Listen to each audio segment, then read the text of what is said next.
All the outrage about the first round of the college football playoff is so dumb, and here's why. Okay, so we got a bunch of talking heads, Kirk Herbstreit, Paul Feinbaum, Lane Kiffin, and they're complaining because the playoff hasn't been good. I mean, tons of blowouts, no close games. I mean, it's just been bad.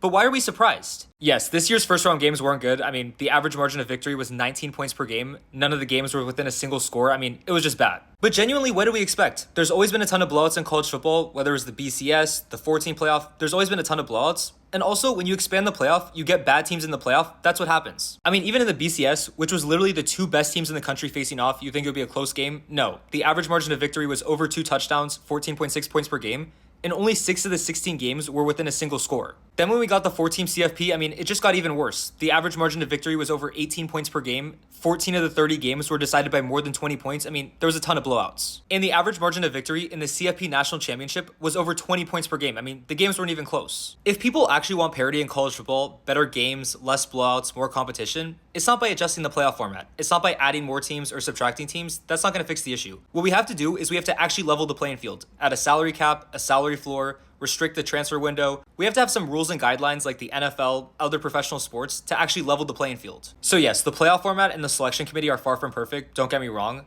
but they're not the main issue.